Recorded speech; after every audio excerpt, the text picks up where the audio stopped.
आज का रात्रि क्लास है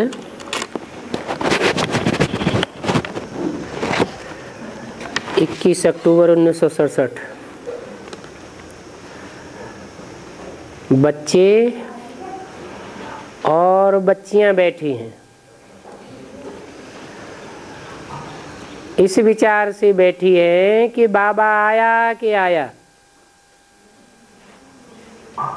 बाप दादा आया कि आया। नाम ही प्रजापिता है।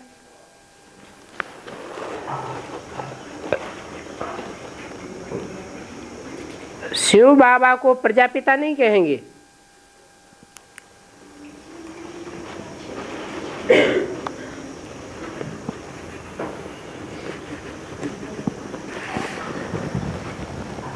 शिव बाबा है रूहानी पिता। बिंदु बिंदु रूहों का बाप। और प्रजापिता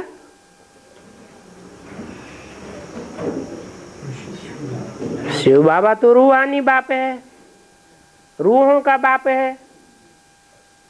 और प्रजापिता देह अभिमानियों का बाप है। प्रजापिता जो 500-700 करोड़ प्रजा है, उन सब का बाप है। तो देखो, एक रूहानी बाप और एक जिस्मानी बाप। जिस्मधारियों का बाप और रूहों का बाप, या यूं कहें एक देहधारियों का बाप, जिनकी बुद्धि देह में धरी रहती है, और एक रूहानी बाप। भले देहधारी में आता है तो भी रूहानियत की बुद्धि रहती है, देह में बुद्धि नहीं जाती। वो है रूहानी पिता। अब किसकी याद में बैठना चाहिए? रूहानी बाप की याद में बैठना चाहिए या जिस्मानी बाप की याद में बैठना चाहिए? जिसकी याद करेंगे वैसे ही बन जावेंगे। जिस्मानी बाप को याद करेंगे तो देह अभिमानी बन जावेंगे। रूहानी बाप को याद करेंगे तो रूह, ज्योति बिंदु, आत्मा, निराकारी, निर्विकारी, निरहंकारी बन जावेंगे।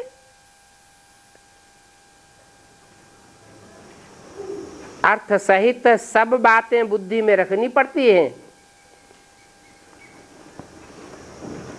रूहानी बाप, जिस्मानी बाप। बाप आते हैं इस रथ पर,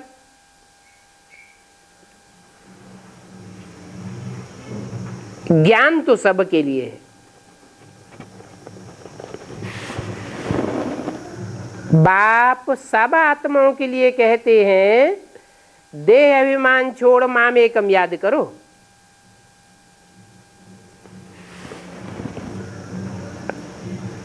जो कहते हैं वो गाया ही जाता है निराकारी बाप।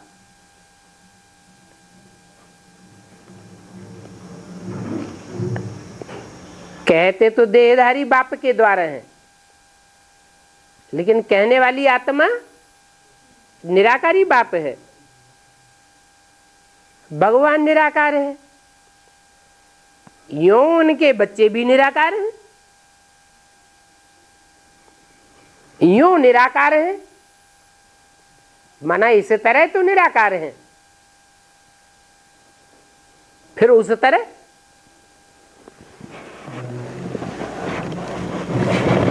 निराकार है। यह देह में बुद्धि धरी रहती है।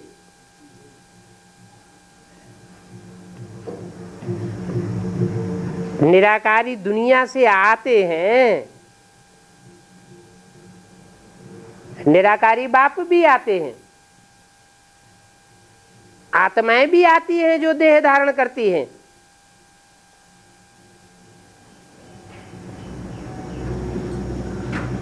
एक ही लोक से आते हैं। फिर एक रूहानी और बाकी सब जिस्मानी क्यों बन जाते? क्योंकि एक जन्म मरण के चक्र में नहीं आता है और सब जन्म मरण के चक्र में आते हैं।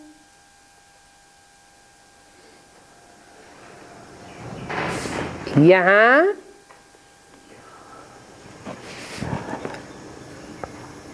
इस दुनिया में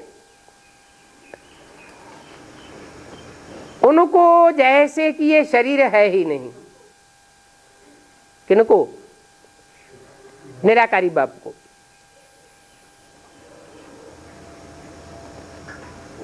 आसुरी गुण होते हैं कलयुगी दुनिया में,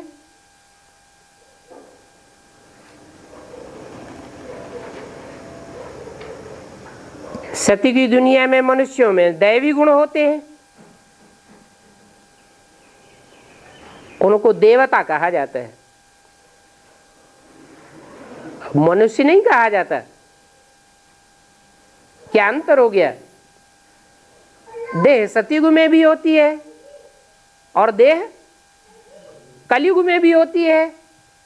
अंतर क्या पड़ गया जो उनको देवता कहा जाता है और उनको मनुष्य कहा जाता है?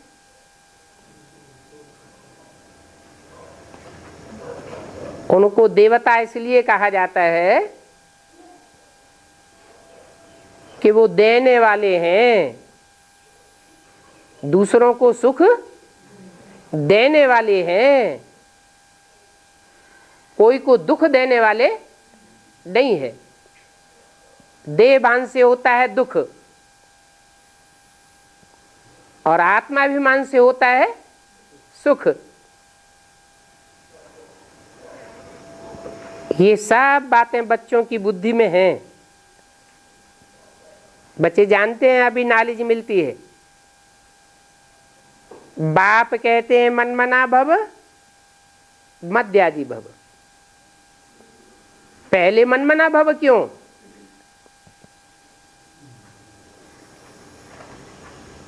मेरे मन में अपने सारे संकल्पों को तिरोहित कर दे, मनमना भव, मेरे मन में समा जा।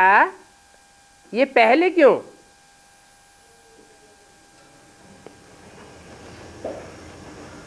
जहां हमारा मन होगा वहां हमारा तन होगा, जहां हमारा मन होगा वहां हमारा धन होगा।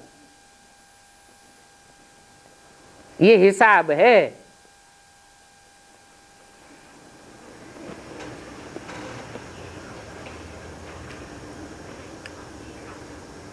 फिर अरस परस भी है। चलो मन किसी का कमजोर है, चंचल है, एक में नहीं लगा सकता है। फिर अगर अपने धन को और अपने तन को, तन के संबंधियों को, तन के संपर्कियों को उसे एक की सेवा में अर्पण कर दे, दे दे, तो उसका मन कहां जावेगा? जहां हमारा धन जावेगा वहां मन जावेगा, जहां तन की शक्ति जावेगी वहां मन की शक्ति जावेगी।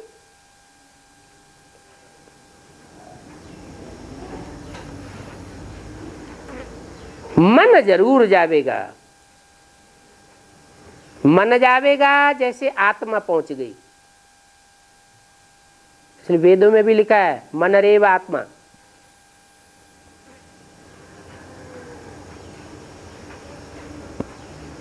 फिर मध्याजी भव स्वतः हो जाते हैं। बाप कहते हैं अपने को आत्मा समझ, मुझे बाप को याद करो। कृष्ण कृष्ण को बाप नहीं कहते हैं।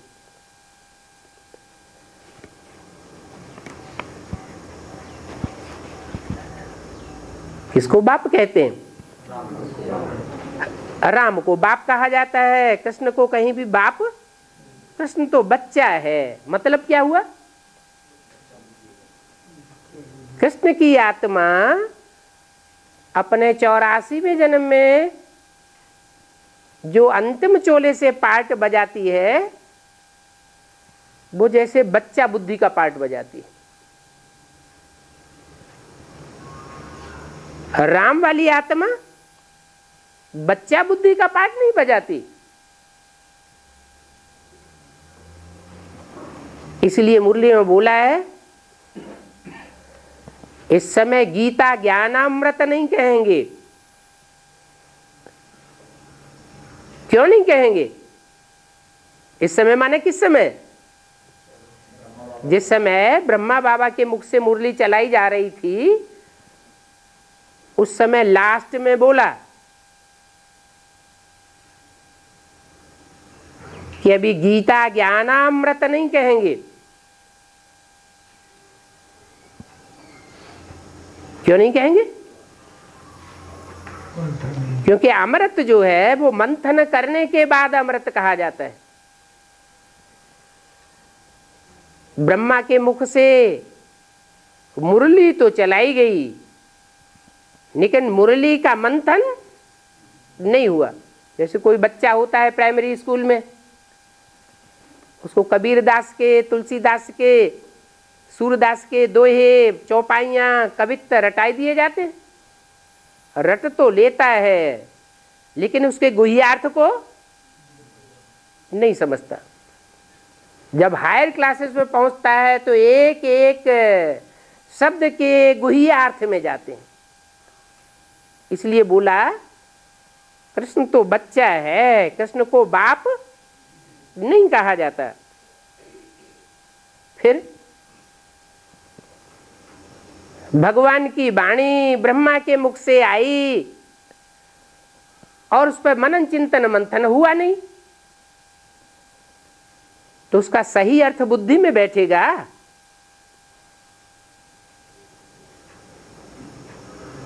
समझा ही नहीं किसी ने। जैसे सन 76 की बात बोली 66 में, आने वाले 10 वर्षों में दुनिया का विनाश हो जाएगा, लक्ष्मी नारायण का जन्म हो जाएगा।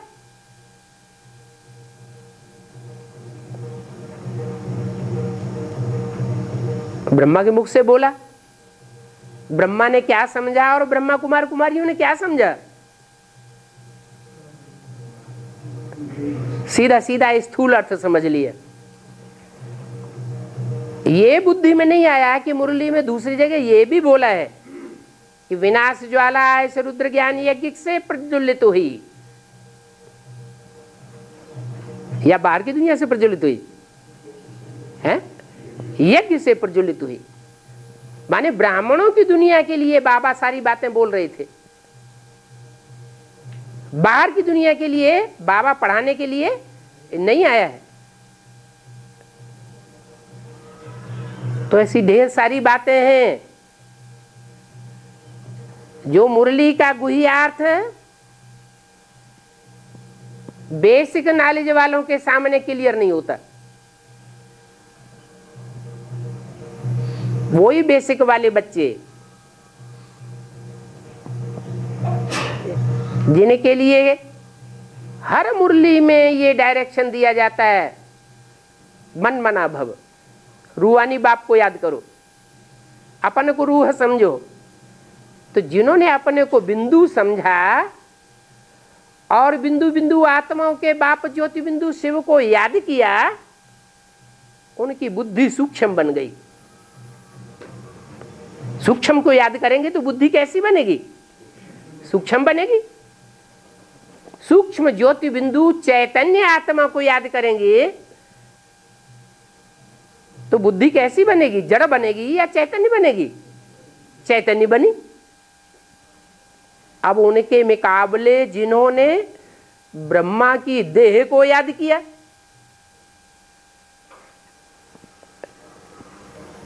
ब्रह्मा की गोद को याद किया,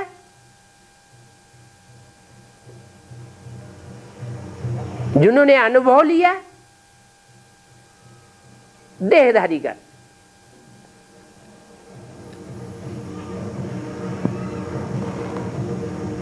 मुरली सुनते समय ब्रह्मा बाबा देखने में आता था, मुरली की तरफ ध्यान ही नहीं जाता था। तो जिन्होंने देह का सुख लिया और देह के सुख में रमण करने लगे, उनके लिए मुरली में क्या बोला? बच्चे किसकी गोद में आए हो?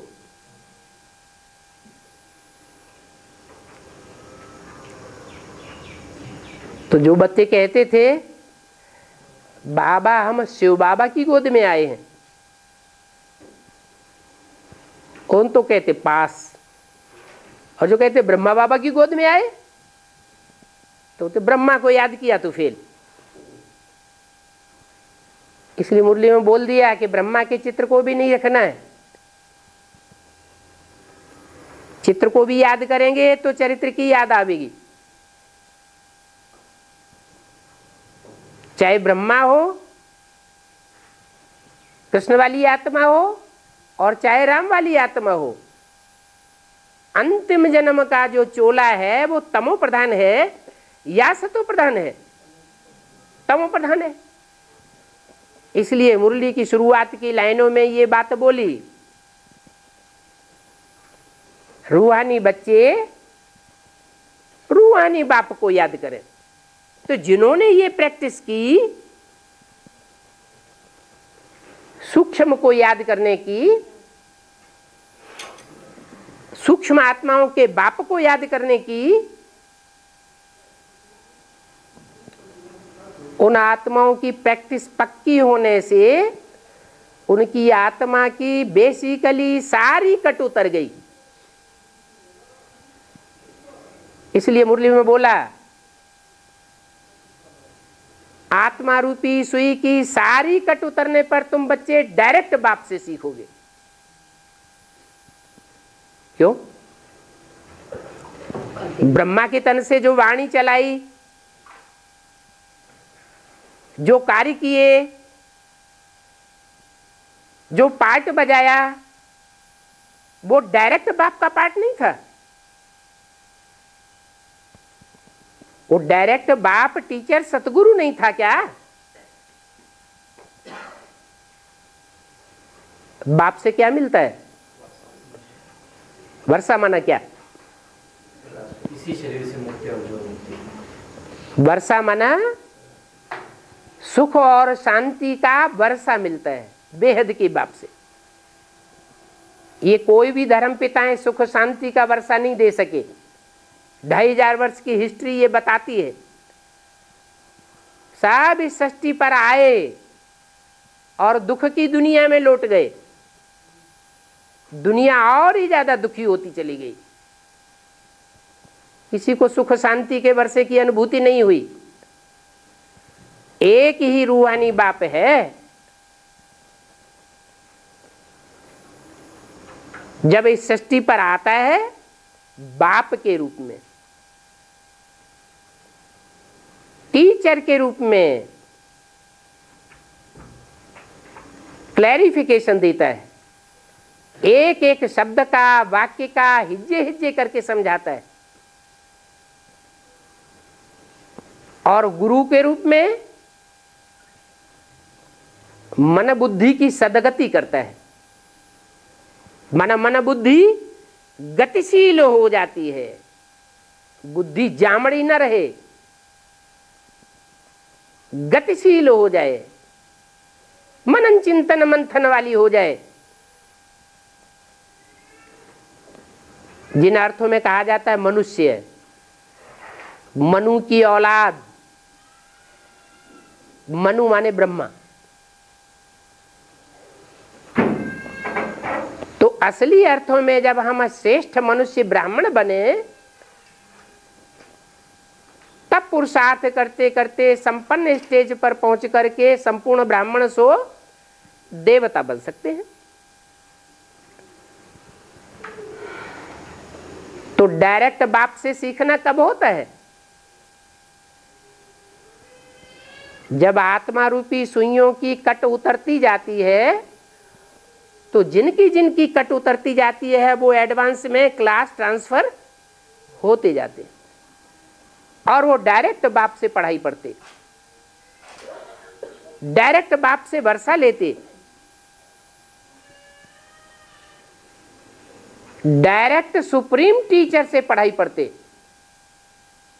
उनको नशा रहता है, हमको पढ़ाने वाला कौन? साधारण मनुष्य गुरु नहीं, साधारण धर्म पिताएं नहीं, जो आए और धर्म स्थापन करके चले गए, वाणी चला के चले गए, चाहे वो कुरान की वाणी हो, चाहे बाइबल की वाणी हो, चाहे धम्मपद की वाणी हो। आए, वाणी चला के चले गए, लेकिन दुनिया का परिवर्तन नहीं हुआ। उसी लिस्ट में ब्रह्मा बाबा भी आ गए। क्या करके गए?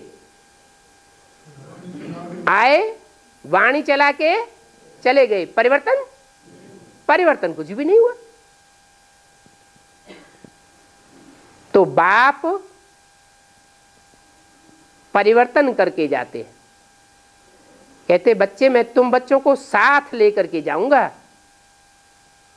साथ रहेंगे, साथ जिएंगे, साथ खेलेंगे, खाएंगे और साथ साथ वापस घर जावेंगे।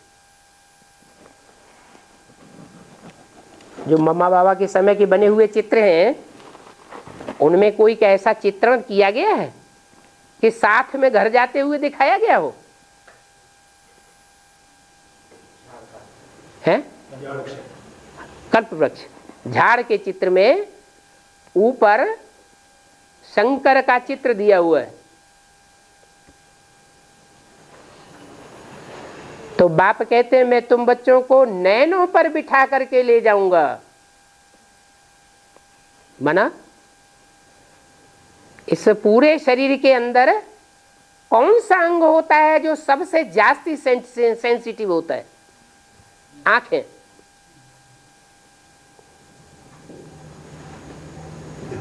तो दृष्टि से सृष्टि सुधरने की बात है, लेकिन मनुष्यों की दृष्टि से सृष्टि नहीं सुधरती। किसकी दृष्टि से सृष्टि सुधरती है?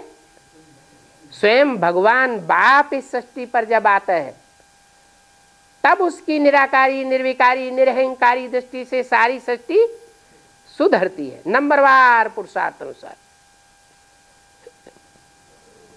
तो बाप के रूप में आते हैं। कृष्ण तो बच्चा है। मुरली में कहीं भी ये नहीं कहा कृष्ण बाप को कहा जाता है, कहीं बोला नहीं। सदैव क्या बोला? कृष्ण बच्चा है।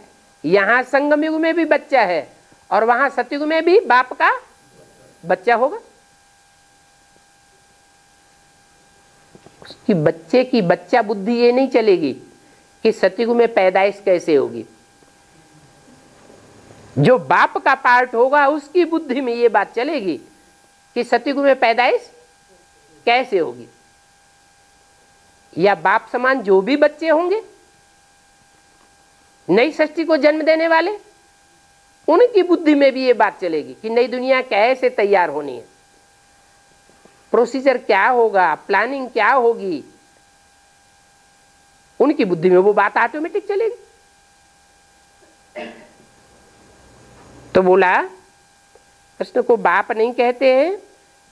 तुम बच्चे किसको भी समझाओ, चाहे कोई सन्यासी हो या कोई भी हो, पहले ये मंत्र दो।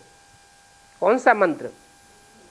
मन्मना भव, मेरे मन में समा जा। ये कहने वाला कौन? इसके मन में समा जा ये नहीं कहा। किसके मन में? ब्रह्मा के मन में नहीं, ये तो घोड़ा है। त्रिमूर्ति में उन्होंने तो 3 शेर दिखा दिए, लेकिन बाप क्या कहते, वास्तव में त्रिमूर्ति में एक घोड़ा है, एक बकरी है और एक शेर है।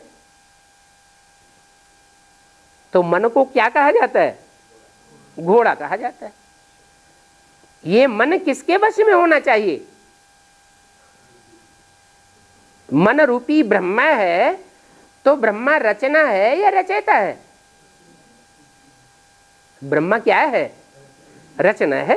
नामीय ब्रह्मा, ब्रह्म माने मणि, मां माने मां, माने बड़ी मां। तो बड़ी मां को बनाने वाला कौन, बाप।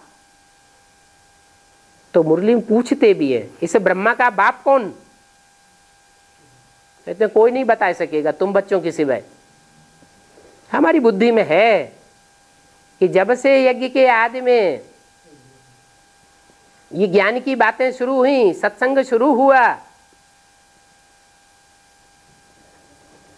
तो ब्रह्मा की बुद्धि में ये बैठाने वाला कौन कि तुम कृष्ण की आत्मा हो।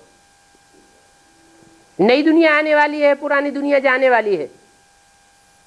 उनके साक्षात्कारों का क्लैरिफिकेशन किसके द्वारा हुआ, बाप के द्वारा हुआ। ऐसे ऐसे बच्चे थे जो मम्मा बाबा को डायरेक्शन देते थे, ड्रिल कराते थे, टीचर बनकर के बैठते थे। हम समझते थे ये तो बहुत ऊंचे नंबर में आवेंगे। तो कोई थे ना बच्चे यज्ञ के आदि में जिनका मम्मा बाबा जैसी श्रेष्ठ आत्माओं के ऊपर भी आधिपत्य था, अधिकार जमा करके बैठते थे।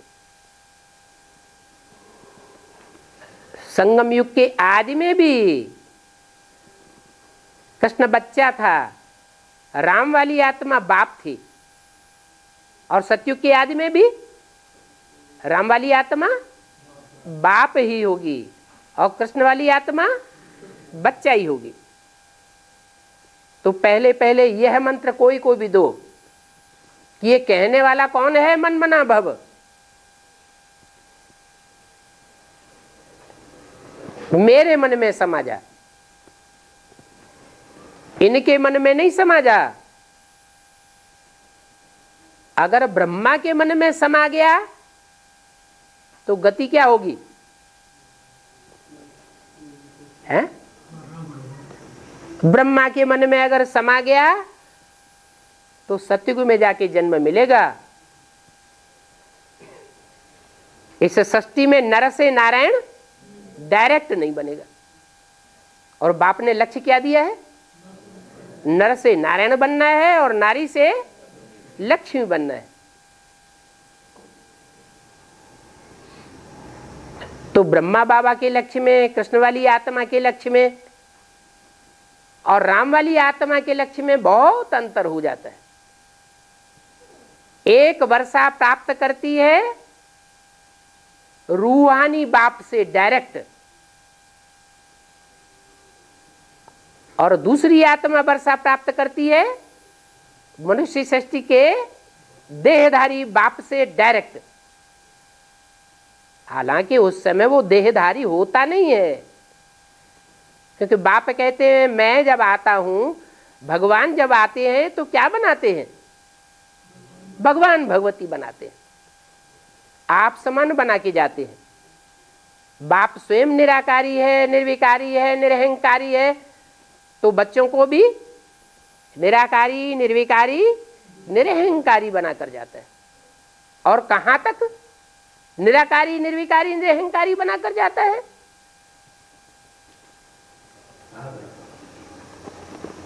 जो उपलब्धि बड़े ते बड़ी बताई, जो उपलब्धि और किसी धर्मवंशियों को नहीं हुई। अतीन्द्रिय सुख पूछना हो तो गोप गोपियों से पूछो। अतीन्द्रिय सुख का मतलब इंद्रियों से परे का सुख। लक्ष्मी नारायण के चित्र में राधा कृष्ण खड़े हैं नीचे और लक्ष्मी नारायण खड़े हैं ऊपर।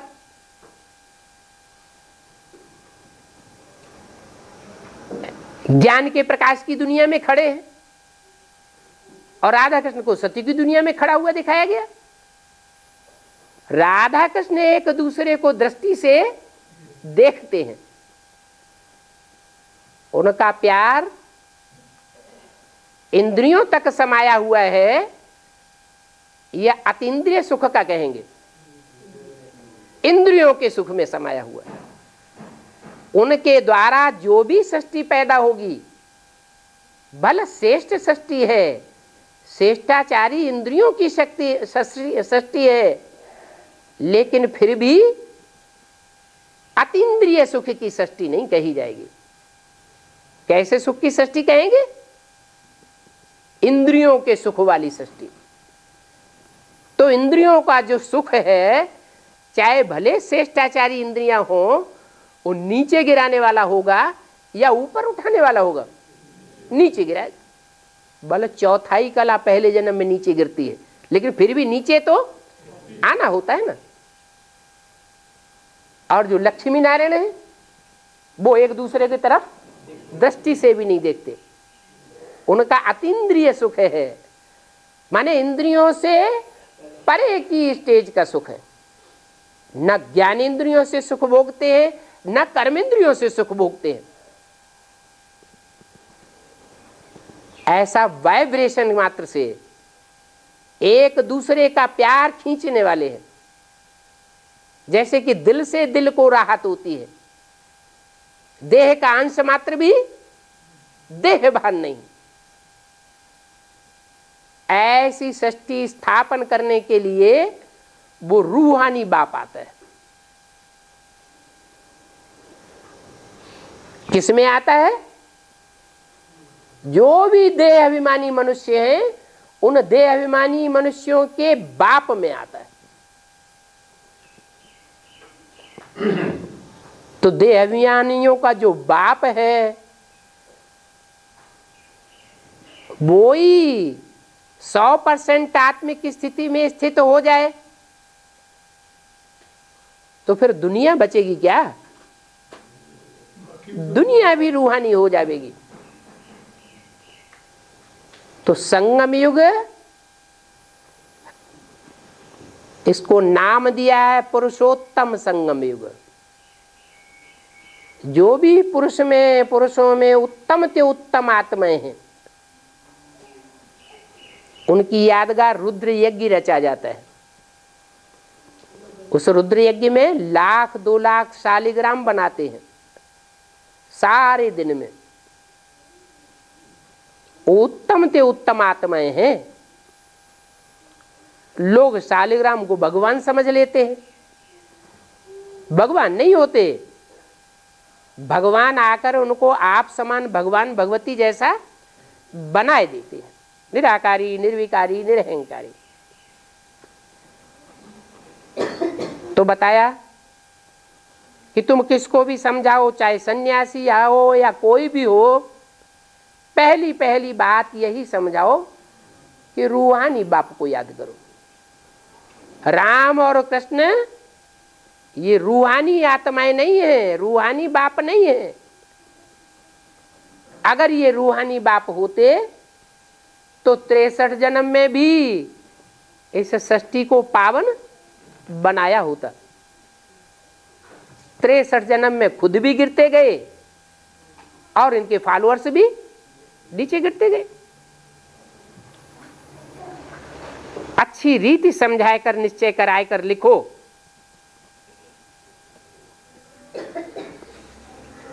कि हम इस बाप के बच्चे हैं। इस बाप के क्या निश्चय करा के लिखो, अच्छी रीति क्या निश्चय कराओ कि हम रूहानी बाप के रूहानी बच्चे हैं। वो ही पतित पावन है, यह पतित पावन नहीं है। पतितों को पावन बनाने वाला यह ब्रह्मा नहीं है, या वो त्रेता वाला राम भी नहीं है। दो आत्मा है ना। एक है जन्म मरण के चक्र में आने वाली, और एक है जन्म मरण के चक्र से सदैव न्यारी, देह में प्रवेश करती है, देहधारी की इंद्रियों को यूज भी करती है, लेकिन यूज करने के बावजूद भी आंखें जैसे देखते हुए नहीं देखती, कान जैसे सुनते हुए नहीं सुनते, सारी दुनिया ग्लानि करती है। कलंकीधर नाम ही प्रसिद्ध हो गया, कलंक लगाती है। सबसे ज्यादा ग्लानि किसकी होती है? ब्रह्मा की सबसे ज्यादा ग्लानि होती है या शिव बाबा की? शिव बाबा की सबसे ज्यादा ग्लानि होती है। ब्रह्मा बाबा अपनी ग्लानि को सहन नहीं कर पाते, हार्ट फेल हो जाता है। जब उन्हें यह पता चलता है कि मेरे बच्चे ने ही मेरे को धोखा दे दिया, वर्ल्ड रिन्यूअल ट्रस्ट बना लिया, उसमें मेरा नाम निशान भी गायब कर दिया, तो बाबा की आत्मा ये सहन नहीं कर पाती। और शिव 500 करोड़ मनुष्य मात्र में से एक भी ऐसी आत्मा नहीं है जिसकी एक्ट को, जिसकी वाचा को सहन न करता हो। वो सागर है, सागर में सब कुछ समाया जाता है। वही पतित पावन है और सर्वशक्तिवान भी है। बच्चों को अच्छी रीति सिखाना है। क्या बात? कि वो बाप कौन है, किस रूप में आया हुआ है, अरूपी है या कोई रूप है, रूपवान है, निराकार है, फिर भी कोई साकार में आकर के प्रत्यक्ष होता है संसार के सामने। कोचिंग देनी है। क्या कहा है? आत्माओं को ट्यूशन देनी है। सब आत्माओं का एक ही बाप है, चाहे क्रिश्चियंस हो, चाहे मुसलमान हो, चाहे हिंदू हो, चाहे सिख हो, सब आत्माओं का एक ही बाप है। आत्माएं पुनर्जन्म में आती है, जन्म लेती है और फिर मरती है। वेद का भी अर्थ है। संगम युग में जन्म लेने और मरने का बेहद का अर्थ क्या होता है? आत्मा को अपने बाप परमपिता परमात्मा का निश्चय हुआ कि अमुक तन में आया हुआ है, मुकर्रर रथ में। सर्वव्यापी नहीं है। दुनिया कहती है सर्वव्यापी है,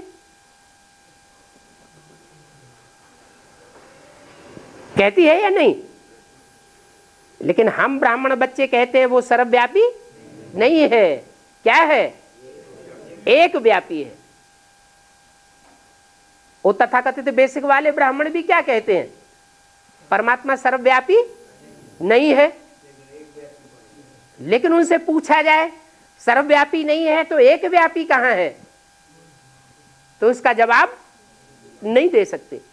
इसका मतलब वो भी दुनिया में ही रम जाते हैं। अंदर से प्रश्न का जवाब उनको नहीं मिलता, या पक्का बुद्धि में निश्चय बुद्धि नहीं बन पाते कि एक बाप कैसे है। तो कोचिंग देनी है कि आत्माएं पुनर्जन्म में आती हैं, माना निश्चय अनिश्चय के चक्र में आती है। संगम युग में निश्चय के चक्र में आना माना जन्म लेना। निश्चय बुद्धि हुआ कि इस दुनिया में परमपिता परमात्मा का साकार रूप गीता का भगवान यह है जो सारी सृष्टि का कल्याण करके वापस जावेगा। बीच में वापस जाने वाला धर्म पिताओं की तरह नहीं कि आया राम गया राम हो जाए। वो सारी सृष्टि को परिवर्तन करने वाला है, बीच में जाने वाला नहीं है। तो आत्माएं सब जन्म मरण के चक्र में आती हैं, चाहे हद का जन्म मरण का चक्र हो और चाहे बेहद का हो। ये उस बाप की पहचान है। क्या पहचान? वो खुद जन्म मरण के चक्कर में नहीं रहता। जो सुप्रीम सोल बाप का पार्ट होगा साकार में इस सृष्टि पर, सारी मनुष्य सृष्टि के प्रजापिता में जो पार्ट होगा परमपिता परमात्मा का, वो पार्टधारी कभी अनिश्चय के चक्र में नहीं आवेगा।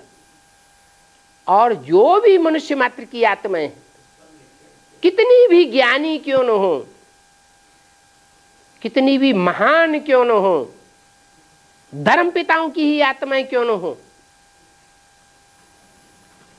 सब जन्म मरण के चक्र में आती है। माना आज निश्चय करती है कि बाप आया हुआ है और कल माया उनकी ऐसी परीक्षा लेती है कि सब डांवाडोल हो जाते हैं। इसलिए आसमान में आत्मा रूपी जो सितारे दिखाए गए हैं, उनका पर्सनिफिकेशन इस सृष्टि की हम ब्राह्मणों से किया गया है। एक ही ध्रुव तारा है जो अपने स्थान पर अटल रहता है और बाकी सब अपना स्थान छोड़ देते हैं। सब चक्कर काटने वाले हैं, एक चक्कर काटने वाला नहीं है। तो आत्माएं सब पुनर्जन्म के चक्र में आती है। जो परम आत्माएं है, कैसी आत्मा? परम। किसके साथ टैली किया गया? जो और दूसरी आत्माएं हैं उनके साथ टैली किया कि वो आत्मा परम आत्मा है, और जो भी आत्माएं हैं उनके बीच में ही है, लेकिन परम पार्टधारी है, हीरो पार्टधारी है। और वो हीरो पार्टधारी के लिए इस ब्राह्मण संगम युगी जन्म में ये बात जरूर लागू होगी। क्या? कि और सब निश्चय अनिश्चय के चक्र में आवेंगे, वो आत्मा निश्चय अनिश्चय के चक्र में आने वाली नहीं है। माया किसी को नहीं छोड़ेगी। क्या? माया भी सर्वशक्तिवान है, वो सबको ऊपर नीचे कर देती है, लेकिन जो भगवान का पार्टधारी होगा उसको ऊपर नीचे नहीं कर सकती।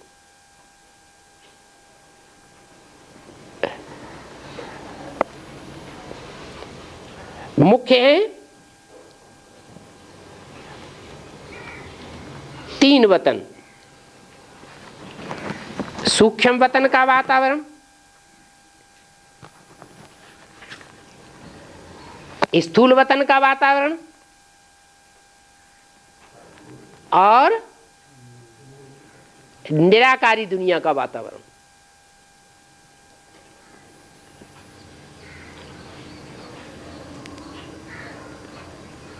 परंतु टू मच में नहीं जाना चाहिए। बोलो, प्रजापिता तो मनुष्य होगा ना। जहां प्रजा होगी वहां प्रजापिता होगा। ऐसे थोड़े ही कि ब्रह्मा के तन में आकर वाणी चलाते थे तो ब्रह्मा कोई प्रजापिता था। अगर प्रजापिता होता तो ब्रह्मा कुमारी विद्यालय का नाम शुरुआत से क्या होता? प्रजापिता ब्रह्मा कुमारी ईश्वरी विश्वविद्यालय होता। लेकिन नाम क्या पड़ा? ब्रह्मा कुमारी विद्यालय पड़ा। फिर ब्रह्मा को शरीर छोड़ना पड़ा, साकार सूक्ष्म वतनवासी हुआ। सूक्ष्म वतन में प्रजा होती है क्या? सूक्ष्म वतन में थोड़ी प्रजा रची जाती है। तो प्रजा तो इस सृष्टि पर है। प्रकष्ट रूपेण जायते इति प्रजा कहते हैं, जिसकी प्रकष्ट रूप में रचना भगवान आकर के करते हैं। कैसे करते हैं? एक एक आत्मा की बुद्धि में ज्ञान बैठता है कि मैं देह नहीं हूं, मैं आत्मा हूं। हर आत्मा की बुद्धि में यह ज्ञान बैठ जाता है कि मैं सृष्टि रूपी रंगमंच में एक पार्टधारी हूं, मैं ये पार्ट बजाने वाली आत्मा हूं, इस धर्मखंड में पार्ट बजाने वाली हूं, इस टाइम पर पार्ट बजाने वाली हूं, इतने जन्म का पार्ट बजाने वाली आत्मा हूं।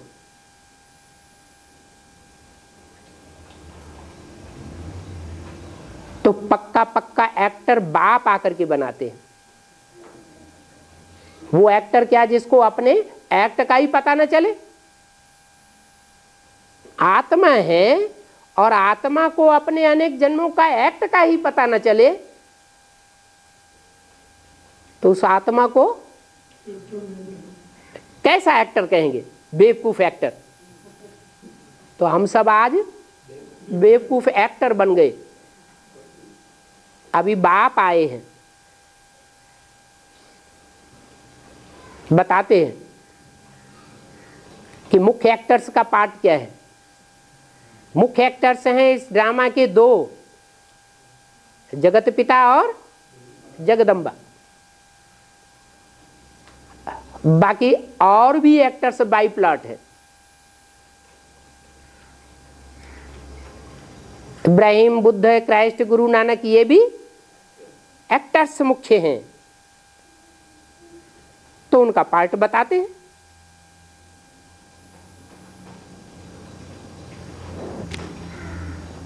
उनको बताना है कि प्रजापिता तो जरूर मनुष्य होगा और वो तुम्हारा भी बाप है। चाहे सन्यासी हो, चाहे क्रिश्चियन हो, चाहे मुस्लिम हो। क्या कहना है कि जिसको तुम आदम कहते हो, एडम कहते हो, हिंदुओं में आदि देव आदि नाथ कहा जाता है, वो तुम्हारा भी बाप है। उस आदम में वो अल्लाह आता है, ऊंचे ते ऊंचा पार्टधारी। और हम ब्रह्मा कुमार कुमारियां हैं। हमने ब्रह्मा को पहचाना है, तुमने ब्रह्मा को नहीं पहचाना। बाप ब्रह्मा द्वारा यह ज्ञान दे रहे हैं, नहीं तो ब्रह्मा कहां से आया?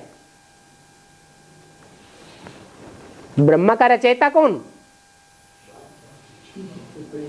स्वयं बाप, सुप्रीम सोल नहीं। सुप्रीम सोल को रचयिता नहीं कहेंगे। सुप्रीम सोल जो है वो तो सदैव है। वो अविनाशी बाप है, आत्माओं का बाप है। बिंदु बिंदु आत्मा है, वो कभी रची नहीं जाती। और बिंदु बिंदु आत्माओं का बाप भी कभी रचा नहीं जाता। वहां रचयिता और रचना का सवाल ही नहीं है। रचयिता रचना का सवाल तब होता है जब वो निराकार से वह साकार शरीर में प्रवेश करता है, तब कहा जाता है ब्रह्मा कुमार कुमारी। तो ब्रह्मा तो चाहिए ना, जबकि शूद्र से ब्राह्मण बनते हैं। ब्रह्मा द्वारा ही रचना होती है मनुष्य सृष्टि की। और ब्रह्मा की रचना किसके द्वारा होती है? ब्रह्मा की रचना प्रजापिता के द्वारा होती है और ब्रह्मा के द्वारा ब्राह्मणों की रचना होती है। फिर उनके अनेक वर्णों में आते हैं। प्रदर्शनी में हंगामा होता है, उस हंगामे में बहुत कठिन है समझाना। अगर कोई को समझाना है तो उनको अलग बिठाना चाहिए। बोलो, बाप समझाते हैं, हम नहीं समझाते हैं। आपको संशय नहीं आना चाहिए। इस बात में प्रश्न उठ नहीं सकता। सारी सृष्टि का एक ही बाप है जो सत्य है, और इस झूठ खंड में सब झूठ है। जो भी जनरेशन से हैं, हिंदू हो, मुसलमान हो, सिख हो, ईसाई हो, सबके बाप धर्म पिताएं झूठ खंड बना करके गए। कोई भी सच खंड बना के नहीं गया। तो बनाने वाले ही जब झूठे हो गए तो बनने वाली रचना या प्रजा सारी झूठ ही झूठ है। उन बापों का भी जो बाप कहा जाता है वो एक है शिव रूहानी बाप। इसमें कोई को प्रश्न नहीं उठेगा।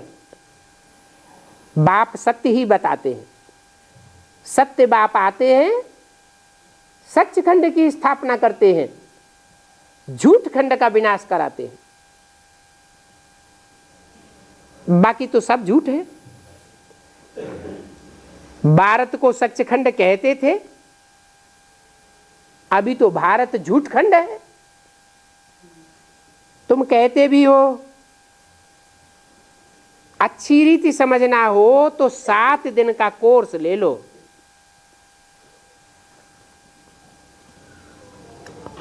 पूरा कोर्स लेंगे तो फोर्स बढ़ेगा। मुसलमान आदि कोई भी हो, सबका बाप है ना। बुलाते हैं हे पतित पावन। गांधी भी किसको याद करते थे? वो तो भारत का बापू था।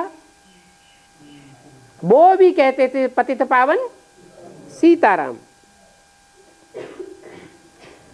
पतित पावन राधा कृष्ण तो कोई नहीं कहते। पतित पावन इब्राहिम, बुद्ध, क्राइस्ट, गुरु नानक तो कोई नहीं कहते।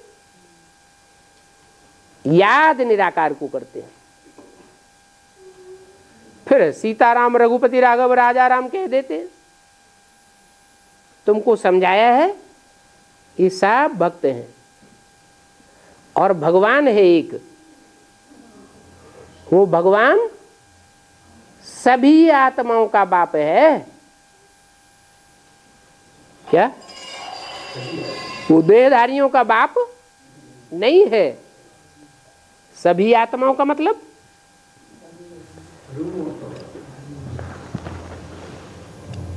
कीट, पशु, पक्षी, पतंगे ये आत्मा है या नहीं है? ये भी तो मूल रूप में आत्मा है। उन सब का वो एक बाप है। बाप को ही भगवान कहा जाता है। ये है मूल बात समझाने की। क्राइस्ट भी देहधारी था। उसकी भी बुद्धि किस में धरी हुई थी? देह में धरी हुई थी। जिस देह में प्रवेश करता है उसके संग का रंग उसको भी लगा। वो भी नीचे गिरा, जन्म मरण के चक्र में आया। कोई भी धर्म पिता हो, जिसमें भी प्रवेश किया उस देहधारी के देह में आकृष्ट हो गया, पतित बन गया, जन्म मरण के चक्र में आने लगा। एक बाप ही है जो कोई में भी प्रवेश करते हैं, लेकिन संग का रंग उनको नहीं लगता। तो क्राइस्ट भी देहधारी था, सभी धर्म पिताएं देहधारी थे। उनके अंदर भी छोटी आत्मा है। ये बातें सन्यासी आदि नहीं सुना सकते हैं। फादर कहते हैं ये बात बुद्धि में ठोक देना है। क्या? कि वो एक ही गॉड फादर है। दुनिया गॉड फादर कहती है। सुप्रीम फादर कहने से गॉड फादर के लिए ही कहा जाता है। वो ही आते हैं तो नई दुनिया स्वर्ग बनाते हैं। कौन बनाएगा स्वर्ग? नई दुनिया स्वर्ग कौन बनाएगा? पुरानी दुनिया नरक, नरक माने दुखदाई, स्वर्ग माना सुखदाई दुनिया। कौन बनाता है? स्वर्ग वो ही बना सकता है जो सदाकाल स्वस्थिति में रहने वाला है, कभी भी परचिंतन में नहीं आता है, कभी भी देह के चिंतन में नहीं आता है। वो ही नई दुनिया का मालिक बनाने के लिए पढ़ाते हैं और जास्ती कुछ भी समझाने की दरकार नहीं है। क्या कोर्स भी कोई को देते हैं तो लक्ष्य क्या रखना चाहिए? कोई भी प्रकार एक का निश्चय बुद्धि में बैठ जाए। सन्यासी कब नहीं समझेंगे? उनका दुकान ही खत्म हो जाए। उनका दुकान क्या है? उनका दुकान है भगवान सर्वव्यापी है। हम जो मठ पंथ खोले हुए बैठे हैं, हम भी भगवान है, शिवो हम, हमारी आकर पूजा करो। अगर सन्यासी समझ जावे तो उनके साफ फॉलोअर से इधर आ जाएंगे। उन सबको पता है कि गीता श्री कृष्ण भगवान की है। इनको पता है?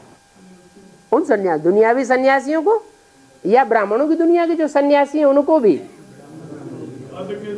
उनको भी ये पता है, यही बुद्धि में बैठा हुआ है कि गीता का साकार भगवान कृष्ण उर्फ दादा लेखराज है और दुनिया में कोई भी साकार गीता का भगवान नहीं हो सकता। अब तुम समझाते हो, तुम उनको समझा सकते हो कि कृष्ण उर्फ दादा लेखराज में गीता का भगवान नहीं था। क्या? जो गीतापति भगवान है वो भगवान का पाठधारी ब्रह्मा का रूप नहीं था। भगवान तो दुनिया को पलटने के लिए आता है, इसलिए दुनिया में ब्रह्मा की पूजा नहीं होती, ब्रह्मा के मंदिर नहीं बनते, ब्रह्मा की मूर्तियां नहीं बनती। क्यों? कि दुनिया सिद्धि स्वरूप को मानती है। जिसको सिद्धि नहीं मिली उसको दुनिया मानने वाली नहीं है। इसलिए विष्णु और शंकर की पूजा होती है, मंदिर बनाते हैं, मूर्तियां बनाते हैं, पूजा करते हैं। जरूर कोई पूजनीय कार्य करके गए हैं तब तो उनकी पूजा होती है, मंदिर बनाते हैं। तो तुम समझाते हो कि कृष्ण में ज्ञान नहीं था। अरे तो कृष्ण के फॉलोअर्स तो हमारे ऊपर चढ़ बैठेंगे। तुम कहेंगे कि उनमें ज्ञान नहीं था, तो इस बात को मानेंगे? और नहीं मानने वाले। फिर उनसे पूछना चाहिए कि अगर कृष्ण में ज्ञान था तो तुम्हारे में भी आया होगा नई सृष्टि का ज्ञान। तो बताओ राधा कृष्ण को जन्म देने वाले कौन होंगे? नई सृष्टि होगी तो नई सृष्टि में राधा कृष्ण को जन्म देने वाले जो रचयिता माँ बाप होंगे वो उनसे ज्यादा पावरफुल होंगे या कम पावरफुल होंगे? ज्यादा पावरफुल होने चाहिए। वो कौन होंगे? उनकी बुद्धि में ये बात आने वाली नहीं है, क्योंकि वो खुद ही नई सृष्टि में जन्म लेने वालों की लिस्ट में है, जन्म देने वालों की लिस्ट में नहीं है। ओम शांति।